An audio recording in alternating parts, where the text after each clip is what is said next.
Hola, ¿qué tal? Bienvenido, bienvenida a estos directos y a estos espacios de libres pensadores y pensadoras conscientes. Mientras se va sumando la gente a este directo, que haremos un consultorio de psicosomática clínica y transgeneracional. Agradecer a todas las personas que vieron el directo de la semana pasada, tanto en live en directo como en diferido, en el cual hablamos de la importancia del lenguaje y el lenguaje no verbal. Hablamos muchas cosas del lenguaje no verbal, así que si te lo perdiste lo puedes ver en mi perfil. Vamos recibiendo a la gente. Janet, Susana, ¿qué tal todos por ahí? Psicopositiva Borges. Bueno, también para los que me preguntaron por el tema del lenguaje, del curso de lenguaje no verbal, hay un curso en mi plataforma, hay unos cuantos vídeos de lenguaje no verbal que hablamos sobre todos estos temas muy interesantes. Hablamos de la importancia de utilizar un lenguaje no descriptivo sino declarativo cuando queremos alcanzar nuestros objetivos. Todo lo que utilizamos con todo nuestro lenguaje no verbal incide continuamente en la comunicación. También hay otros cursos en jorgerialcoach.com. También mientras vamos sumando a la gente, recordar que aquellos que se quieran sumar a este último llamado de la formación que comenzaremos este fin de semana de Practitioner Coach en Programación Neurolingüística aquí en España, aquí en Vigo, pueden contactarme y ya tenemos el grupo, así que se pueden sumar. Bien, hoy haremos un consultorio de psicosomática clínica y transgeneracional con las consultas que me hacen habitualmente por el tema de las redes, por los mensajes y demás. Una vez más, también decirles que cuando realizo el consultorio de psicosomática a través de las consultas que me hacen, como digo, a través de los mensajes y las redes, no dejan de ser pistas por donde podemos transitar desde un punto de vista emocional cuando hemos transitado los caminos de la medicina convencional y no nos han dado los resultados que queremos. La problemática o la sintomatología persiste en nosotros o eventualmente se repite. Entonces, bueno, básicamente la psicosomática nos da ciertas pistas. También es importante que puedas obtener un diagnóstico de tu médico para saber cuál exactamente es la sintomatología o el diagnóstico, porque esto también es muy importante para nosotros para un terapeuta de psicosomática clínica, porque podemos saber a partir de tu diagnóstico cuál es la posible causa, cuál es alguna de las causas que pueden haber generado ese psicoshock, superado los umbrales de tolerancia, que ha sido en tu propia vida, que ha sido en tu proyecto sentido gestacional, en tu concepción, que puede venir de la etapa estructural de los 0 a 7 años, donde se forma gran parte de nuestra personalidad, y por último del transgeneracional. Siempre la lectura del árbol genealógico nos da muchas pistas. Así que, dicho esto, más gente por allí que se estén sumando a este directo. Entonces voy a empezar con una pregunta de una persona que me hizo por mail, que me habla de que tiene un hijo con una malformación y que el hijo ha heredado un gen de una mala formación del corazón por parte paterna. Y es algo que me cuenta esta persona que ha pasado de su bisabuelo a través de todas las generaciones hasta él. De momento el niño todavía no heredó el gen, pero no ha desarrollado la enfermedad. Su bisabuelo, cuenta esta persona, que murió de muerte súbita. También esta herencia del gen se la detectaron hace poco, y que su padre también tiene instalado un desfibrilador interno, al igual que su tío también paterno. Es decir, aquí es un claro ejemplo de una herencia transgeneracional que desde la medicina convencional la respuesta es que evidentemente esta persona ha heredado el gen y que podría desarrollar la enfermedad o no, si tiene suerte o no. Esto me lo dijo una vez una médico de cabecera, que una de las enfermedades que tenía, una cosa por la cual fui a preguntar consulta, que esto había sido una de las casualidades de la vida que me había tocado a mí. Bueno, esto no lo comparto, nosotros no lo compartimos. En este caso de este niño, la medicina convencional nos puede decir eso, pero nosotros de la psicosomática decimos que evidentemente puede heredar ese gen de su árbol paterno, Pero el gen se puede activar o no, como dice la epigenética, es decir, que tú puedes heredar los genes de tus antepasados, pero no necesariamente activar ese gen. Ya sabemos que a través de los grupos metilo, si nosotros estamos muy estresados, generamos grupos metilo que se adhieren al gen y eso hace que el gen se comporte de otra manera diferente. Esto es lo que nos dice la epigenética. Entonces, por lo tanto, nosotros podemos heredar ese gen de nuestros ancestros y tener la misma enfermedad, o eventualmente siempre y cuando nosotros tomemos conciencia y tengamos una vida totalmente diferente, hábitos de vida totalmente diferentes a nuestros ancestros, nos movamos en entornos diferentes, conductas diferentes, alimentaciones diferentes. Es decir, una vez que nosotros tomamos conciencia, para ello es importante, muy importante, tomar conciencia de que he heredado este gen, el niño eventualmente tiene este gen, el trabajo lo podría estar haciendo la madre, y está heredado no solo el gen, sino esta memoria de este posible conflicto emocional que ha sido vivido a través de mis antepasados, en una experiencia traumática vivida por alguno de mis ancestros. En este caso, como dice esta persona, por la parte paterna. Una vez que nosotros tomamos conflicto de esto, tenemos que trabajar esta parte terapéutica. Respondiendo desde el punto de vista de la psicosomática, acá tenemos un concepto muy importante, que el problema es de corazón, y en este caso la psicosomática nos dice que el conflicto representa el corazón representa casa, representa un territorio. Más específicamente, el conflicto sería: tengo una impotencia por no poder defender mi territorio. Recordemos que el territorio para una persona, como el inconsciente es metafórico, el territorio también puede ser metafórico. No necesariamente es tu casa, lo que tú puedas considerar como tu casa, tu trabajo, tu mujer, tu coche, no sé, tus hijos pueden representar tu territorio. Entonces, en este caso, en las problemáticas de corazón, no puedo estar defendiendo. Hay una problemática dentro de casa, real o simbólica.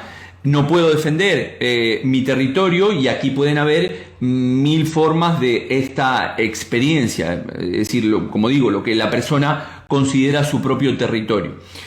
Aquí en los problemas de corazón también podemos hablar de personas que son muy frías en sus relaciones de la familia y en el propio hogar. Recordemos que el corazón es el que bombea la sangre, y la sangre, todas las enfermedades o los síntomas que tenemos relacionados con sangre tienen que ver con familia. Por lo tanto, cualquier dolencia que puedas tener, desde nosotros, desde la psicosomática clínica, estaríamos buscando problemas del clan familiar. Todo lo que involucre sangre, estamos hablando de la propia familia. Aquí podemos hablar también en los problemas de corazón, como resentires como quiero volver a la casa de mi madre, o dejo las puertas abiertas para que mi madre vuelva a casa. Evidentemente todo es metafórico. También nos ayudaría a tener en el diagnóstico si esto es un problema más preciso de aurículas o de ventrículo izquierdo o derecho, porque también esto tiene diferentes resentires. Acá me dice Pal que yo me desmayo con la sangre. Bueno, hay que ver desde cuándo te sucede. Como decimos siempre, ¿no? Una vez que tenemos una conducta, un comportamiento, un síntoma, ese síntoma puede ser, como siempre digo, físico, psíquico o comportamental. El psíquico puede ser una depresión, ansiedad, comportamental, un trastorno obsesivo compulsivo, una adicción.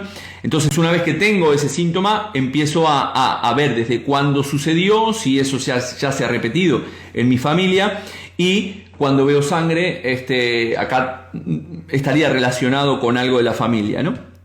Por otro lado, también, esta persona me preguntaba que tenía sobre varios incidentes en su coche, que ha tenido multas, intentos de robo dentro de su coche, que después que pasó la ITV le retuvieron el coche, y esta persona me decía en su correo que no eran casuales estas cosas, que consideraban que no eran casuales. Evidentemente nosotros no consideramos, o yo al menos dentro de mis creencias no considero que las cosas son casualidades, sino que son causalidades. Siempre hay una causa y hay un efecto. Entonces la historia es poder ver cuáles son esas cosas que me pasan en mi vida, porque es una metáfora de lo que realmente me está pasando a nivel emocional. Es decir, si comenzamos a poder ver las lecturas de lo que nos envía nuestro inconsciente, que es gran parte de nuestra psique, nuestra mente, el inconsciente representa el 90% de nosotros, al final ahí podremos ser capaces de descifrar esos mensajes. Pero ¿qué pasa? Continuamente vemos la vida desde nuestra parte lógica, de nuestra parte lineal, es decir, vemos las cosas, bueno, ahí hay una planta, una silla, este es mi coche no tiene nada que ver conmigo, mi coche es mi coche, yo soy yo, pero siempre hay una relación metafórica en este sentido, ¿no? El coche, curiosamente, para nosotros representa la vida, representa cómo la estamos gestionando nuestra vida, cómo la estamos conduciendo. Aquí te tienes que preguntar, si tenés problemas con el coche, si te pasan estas cosas, tienes que preguntarte cómo estoy llevando mi propia vida, ¿no? De qué manera estoy reteniendo mi vida, si me retienen el coche, o por qué permito que otros me retengan de alguna manera. Y cuando hablo de esto de retenernos, muchas veces no nos movemos y nos quedamos retenidos y hacemos o no hacemos algo debido a la culpa que sentimos por hacer ese algo o no hacerlo, ¿no? La culpa, recordemos que siempre es un concepto del ego, las experiencias no habría juicio de valor. Sin embargo, esa parte de nosotros que hace juicios de valor, el superego, mi yo ideal, está haciendo juicios de lo que yo sería idealmente, pero al final me termino comportando por mis patrones de una manera totalmente diferente a lo que pienso, siento y la forma en la cual actúo. No hay culpables en las situaciones, sino que las experiencias, como digo, son. Es importante cambiar la palabra culpa por responsabilidad. Como personas adultas tenemos que responder. Si nos equivocamos con algo, simplemente es pedir las disculpas de esa situación y pasar página también, ¿no? La culpa la definimos como la imputación a alguien de una determinada acción como consecuencia de su conducta, y es un hecho que es causante de algo, ¿no? También la podemos definir la culpa como la acción u omisión que provoca un sentimiento de responsabilidad por un daño causado. Y entonces nosotros no queremos hacer daño a nadie. Esto debido a que no queremos que nos enjuicien de nada ni causarle daño a nadie, porque en realidad si nos sentimos juzgados, yo tengo miedo a ser excluido, ¿no? Este juicio que me puede hacer el sistema donde me encuentre, que puede ser mi pareja y mis hijos, mis hermanos y mi padre, mi jefe y mis compañeros de trabajo, mis amigos. Es decir, al final tengo culpa por algo que hice, que me comporté de una determinada manera, por algo que hice o por algo que no hice. Y al final tengo este miedo de no ser aceptado. Recordemos que nosotros como seres humanos tenemos una necesidad básica, arcaica y primaria de pertenecer a una manada, a un clan, a un sistema. Y nosotros como personas haremos todo lo que sea necesario, consciente o inconsciente, para ser aceptado dentro de ese clan. Lo más curioso de toda esta historia es que nosotros como seres humanos pensamos que las decisiones que estamos tomando en nuestra vida las estamos tomando reflexionadas y pensadas, y curiosamente también el 90% de nuestras decisiones que tomamos en nuestra vida son inconscientes, son totalmente en piloto automático, y curiosamente luego le ponemos lógica para justificar las decisiones que hemos tomado en piloto automático, ¿no? Entonces, es curioso, ¿no? Entonces, el problema que eso que hago para tratar de ser aceptado o aceptada y agradar a las personas del sistema hace que al final yo no sea yo mismo o yo misma, ¿no? Y al final me comporto, como siempre digo, como quieren los demás, como quieren las personas de mi entorno para recibir esa aceptación, como quieren las personas del sistema en el cual me estoy encontrando, y me olvido de mis propias necesidades como ser humano. Entre otras las de autorrealización, como decía Maslow. Quiero conseguir, no quiero hacer una carrera, pero mis padres me dicen que no, y eventualmente entonces yo me desvalorizo, ¿no? No hago lo que yo quiero, porque para no ser desheredado por mis padres, o para hacerle caso a mis padres, o para evitarme un problema, ¿no? Y esto al final me lleva a una incoherencia emocional, ya que hago una cosa cuando en realidad quiero hacer otra, que digo que sí cuando quiero decir no, que digo que no cuando quiero decir que sí, y el no ser nosotros mismos, nosotras mismas, y atender nuestras propias necesidades me lleva por lo tanto a esta incoherencia emocional y me genera una desvalorización por no alcanzar los objetivos que a mí me gustaría alcanzar. No los alcanzo porque no me comporto como yo realmente quiero, porque al final me comporto como quiere mi entorno para poder ser aceptado dentro de este sistema, pero sin embargo después genero culpa por el otro lado por no alcanzar los objetivos que quiero alcanzar en mi vida. Y al final esto, a su vez, la culpa genera miedo, miedo por ser expulsado del sistema que comentaba, fruto a su vez del ego, la personalidad del yo. El ego se ha identificado con el propio sistema y yo soy este sistema. Sabemos que el ego necesita la emoción básica del miedo para dejarme en esa zona de confort. Hablábamos en uno de los directos hace unos días atrás, hace unas semanas atrás, cuando hablaba del cerebro reptiliano, que es el cerebro de supervivencia puro y duro, nos mantiene en la zona de confort, cosas muy establecidas, mantener lo que ya conozco, aunque sea malo, y las trampas del ego al final son el refrán de más vale malo conocido que bueno por conocer, ¿no? Otra trampa del ego es los y si, ¿no? Y si cambio esto y esto no mejora, o si cambio esto y fruto de mi cambio esta persona me deja o se aparta de mi vida, y si arriesgo y luego lo pierdo todo. Esto es lo que nos dice continuamente la mente egótica para no avanzar. Y es curioso que hay gente que ya no le queda más que la dignidad de perder y sin embargo se mantienen en esa situación siguiendo justificando las decisiones que toma, que por otro lado se queja de la situación en la cual se encuentra. Es muy curioso el ser humano con sus comportamientos. Voy a leer algo, cosas que están por aquí. ¿Qué tal Marina? ¿Qué tal Ana? Urticaria, cuando vayas con las preguntas, ¿vale? Desde siempre, desde pequeña, nunca me ha gustado. Pal me habla de la sangre, entonces tienes que buscar algo del transgeneracional en tu familia. La lectura del árbol genealógico siempre es importante tener el árbol genealógico y ver de quién nosotros somos dobles, se llama doble en la terminología, o de quién llevamos determinados patrones. Podemos llevar patrones de mi padre, de mi madre, de mi tío, de mi tía, de mi abuelo, bisabuelo, así hasta 4 generaciones. Y de eso va. Entonces el coach, respondiendo a la consulta que me había hecho esta persona, de hecho tengo un amigo que salió de una situación muy problemática con su ex mujer, entró en una depresión muy grande, empezó a hacer sesiones y a los pocos meses ya se sintió muy bien, es decir, pasó de 0 a 100 en 0, y una vez que se sintió un poquito bien, volvió de nuevo a cometer los mismos errores con los mismos patrones y comenzó a actuar como si nada de lo que vivió con la depresión al final hubiera pasado, ¿no? Y eso es lo que le llevó a tener un accidente con su coche a 160 km/h, en el cual se rompió 2 vértebras, lesionó otras 2 y ahora está en su casa de baja sin poder moverse desde hace 3 meses, ¿no? Entonces, esto es lo complicado.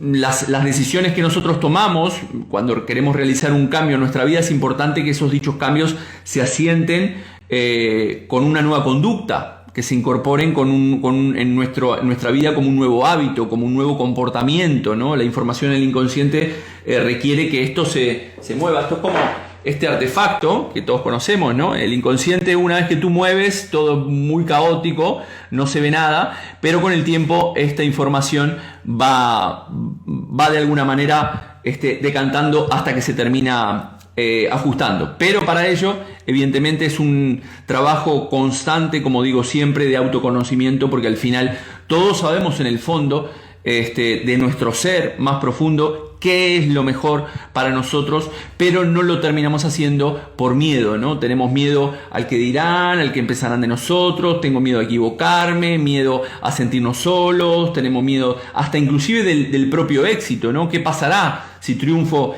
en la vida? Y entonces yo dice la persona, vengo de una familia de perdedores, entonces si triunfo no voy a ser fiel a mi familia. Aunque parezca curioso, aunque alguno de ustedes esté preguntando cómo va a pensar eso una persona, todos queremos triunfar, no, los programas inconscientes funcionan y se disparan de una manera que nosotros no tenemos idea.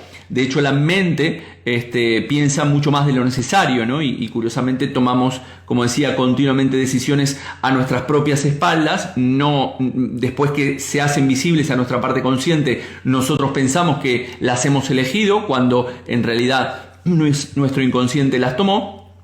Y luego después buscamos una lógica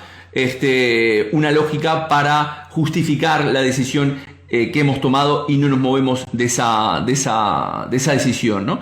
Por lo tanto, los cambios en nuestra vida es importante que se asienten, trabajarlos y darle un tiempo a que la nueva conducta se genere. Me preguntaron también por la hernia de hiato. También tengo una persona aquí en consulta que tiene hernia de hiato y esto me lo preguntaron por mensaje en el post.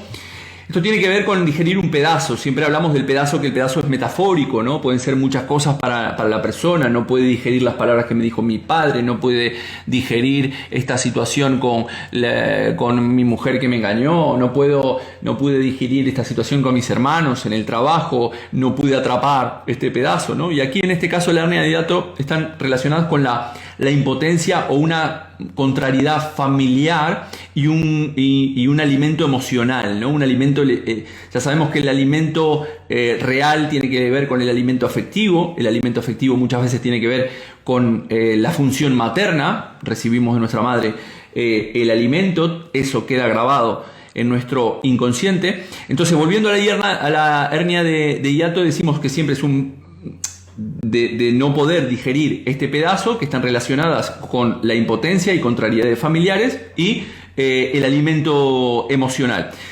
Tenemos que buscar con la hernia de hiato cosas recientes, es decir, una vez que te diagnostican la hernia de hiato, tienes que ir a ver recientemente, un poquito más atrás, acontecimientos relacionados en tu vida con la falta de amor, esos conflictos familiares de los cuales hablaba. Me intentan inculcar ideas que son totalmente contrarias a lo que yo soy. Esas ideas pueden ser religiosas, políticas, decisiones que yo tomo en mi vida pero que son cuestionadas o contrarias a las creencias de mi clan. Como decía, quiero estudiar abogacía, pero vengo de una familia de médicos y mis padres me quieren inculcar que yo estudie abogacía, entonces no estoy recibiendo el apoyo de mis padres, esto podría ser un detonante entre todos. Entonces es de alguna manera una persona que me quieren imponer ciertas ideas, las personas de mi entorno, principalmente la familia, y yo no soy capaz de expresar las mías propias, ¿vale? Así que la persona que me preguntó por la hernia de hiato, por ahí van los tiros. Siempre es una pista. Hay que evidentemente ahondar en la propia terapéutica para ver dónde, desde cuándo está el conflicto y cómo es la propia historia familiar. También Teresa me preguntaba sobre los problemas de pareja. Bueno, aquí ya he hablado mucho sobre los problemas de pareja porque me dice que trae siempre los mismos patrones una y otra vez de parejas.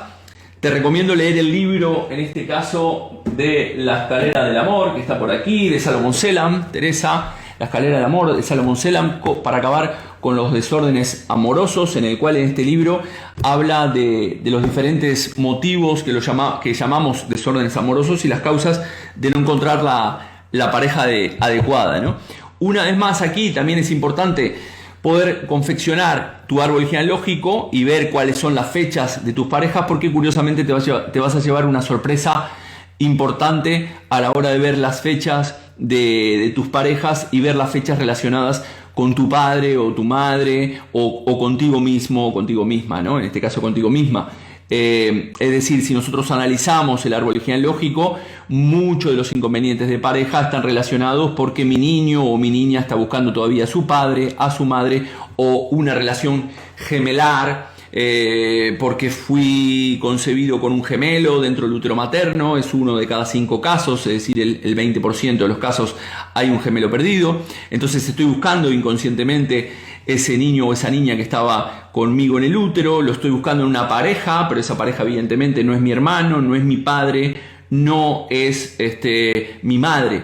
No hay relaciones idílicas, no hay esas relaciones de los cuentos, sino que las relaciones amorosas en cada experiencia de cada relación que nos toca vivir con nuestra pareja, Nuestra pareja nos enseña en todo momento algo de nosotros mismos y de nosotras mismas. Por lo tanto, es importante estudiar cuáles son esos patrones de ese clan familiar, si vengo no sé, en este caso de mujeres maltratadas o lo que fuera.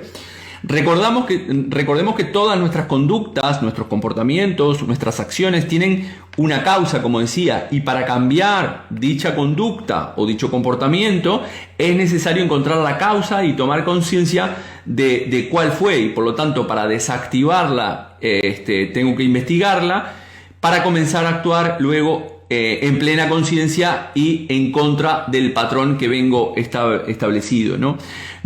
Como digo siempre hay una causa y hay un efecto. La sintomatología muchas veces nos muestra el efecto.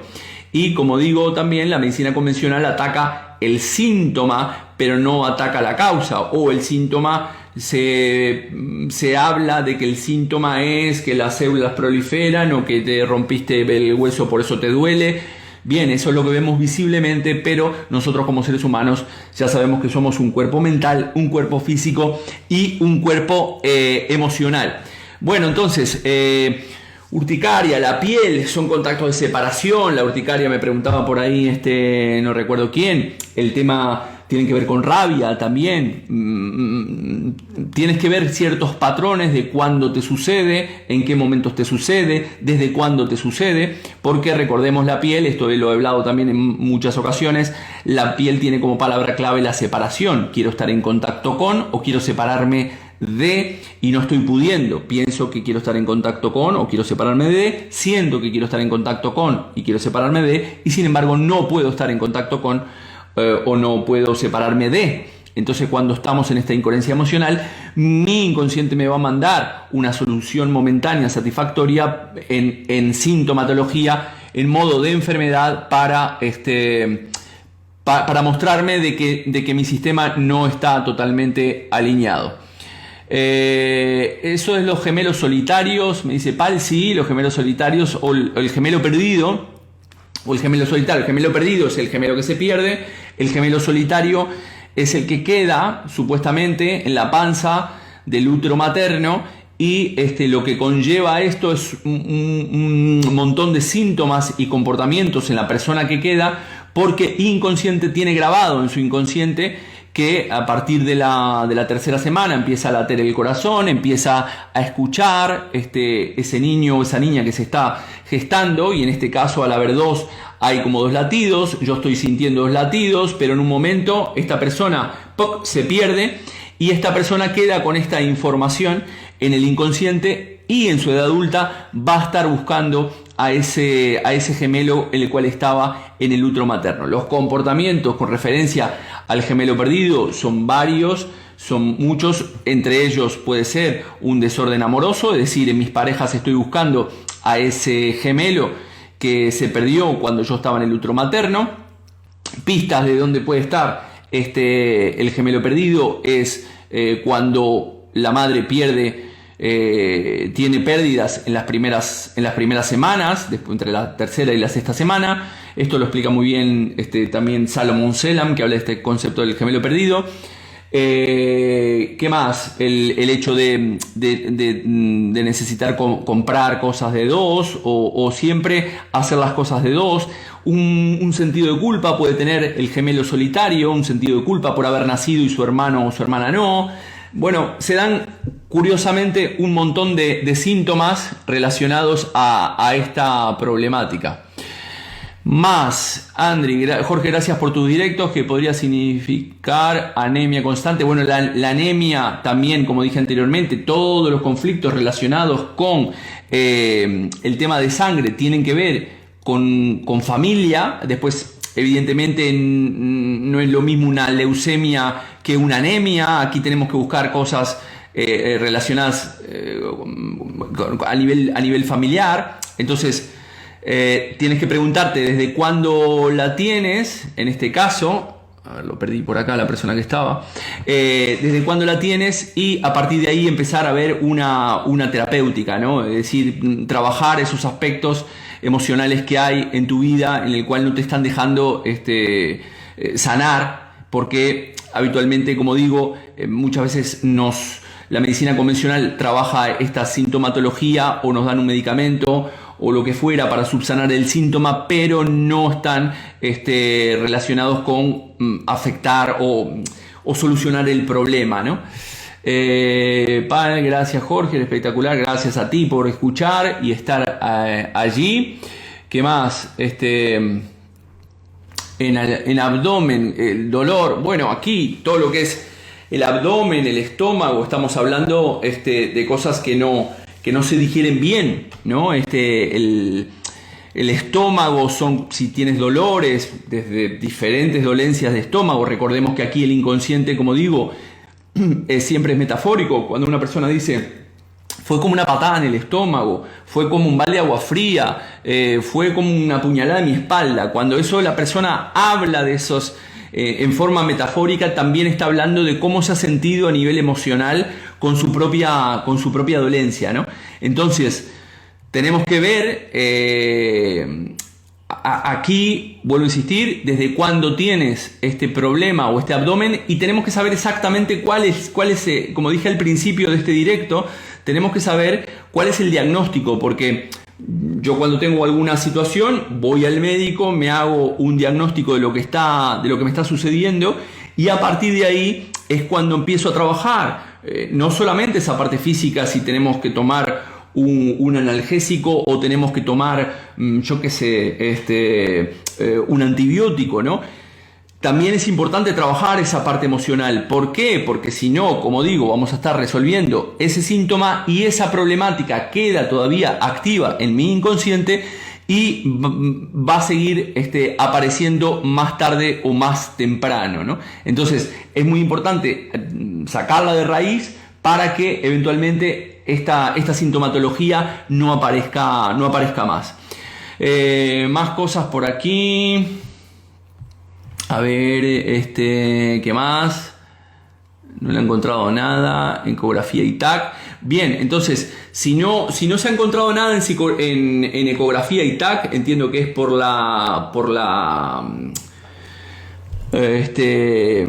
el abdomen, creo que era esta pregunta. Aquí lo que hablamos siempre, lo he hablado también en otros directos, la importancia de trabajar el primer nivel, que es filosófico, ético, espiritual, porque si nosotros no trabajamos estos aspectos de vida, quiénes somos, qué aprendemos de las experiencias que nos tocan vivir, al final, si no estamos en ese nivel que no está trabajado nos termina afectando a nivel psíquico, nos empezamos a rayar mucho la mente, y al final, al rayarnos la mente, eso afecta a nivel energético, es decir, nos encontramos que energéticamente empezamos a rayarnos mucho la cabeza, esa energía se afecta en mi cuerpo, es decir, ese run que yo tengo afecta a nivel energético, ese nivel energético al final afecta a nivel funcional, que sería en este caso, es decir, el dolor abdominal, tienes el dolor o el órgano te está funcionando mal, pero te vas a hacer una ecografía y no te encuentra nada, hasta que llega un momento que sí realmente terminan encontrando